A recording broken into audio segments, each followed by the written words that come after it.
right, up next is juror number two, which tells the story of a family man who serves on a jury as a juror on a high-profile murder trial, finds himself struggling with serious moral dilemma, one where he could use to sway the jury verdict and possibly or potentially convict or free the accused killer.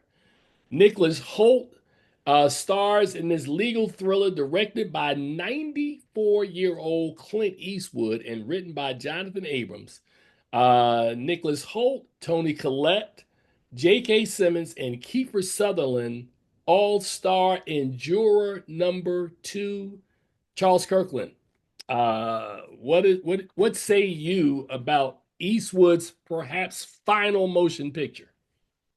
Okay, you said that in the beginning, and I don't know. I don't think that this is his last one. I don't think I've seen anything about where he said that he was going to make this his last film. And the good thing about that is he does well. Back in high school, I one of my few acting credits is that I starred in a production called 12 Angry Jurors, which was adaptation of 12 Angry Men, the classic film starring Henry Fonda and Lee J. Cobb. You know that one, right? Of I course you do. do. I Of do. course you do.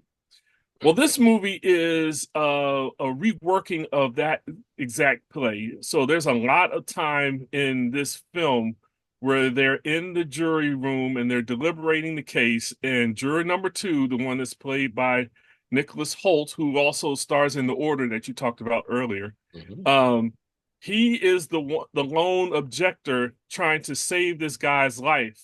And, and all the other jurors are like, "Nah, he's guilty. We're gonna send him to jail." And it and I for a minute there, I think I was watching 12 Angry Jurors. Now the twist is Nicholas Hoult has a wife at home who's in the third trimester of her pregnancy, in a high risk pregnancy that they lost. They got to this stage before and lost the child. They're twins actually, and so he's wants to get home, but he's not allowed to go home. And as the facts of the case are being relayed to him as he's sitting on the jury, he realizes he has intimate knowledge of what has happened in this case.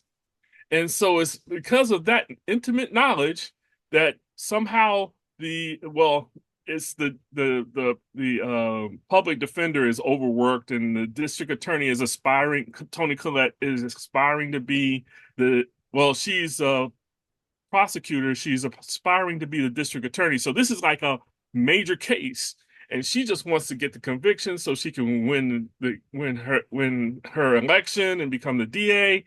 And there's a lot of stuff that's happening, and he's like, this guy's being framed, he's being set up, and I'm going to stand up for him. And so it's one of those moral dilemmas because he can't investigate the case because that's against the rules of jury.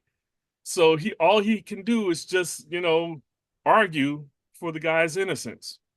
um, it's a really good film. Clint Eastwood does really well with these moral dilemmas. You think about Million Dollar Baby, you think about um, all the other things that he's done. He's really good at making you feel the emotion in this, and he gives the actors free rein to create these emotional struggles. And so I really think Nicholas Hoult is really good in this film. I'm starting to see a range in him that I didn't recognize. And this is also the first time Holt and Collette have worked together since 2002's movie About a Boy, where Hmm. Collette was the mother and Holt was the son. So it's kind of interesting to see them back on screen together. It's a really good film. It's very intense, and I enjoyed it a lot. All right. So, having said all that, man, you know what the next question is going to be, man. So, what are we talking about, grade wise? What do you think? What are you looking at? Gave this movie a B plus. There's some things in there that Oh, yeah, yeah.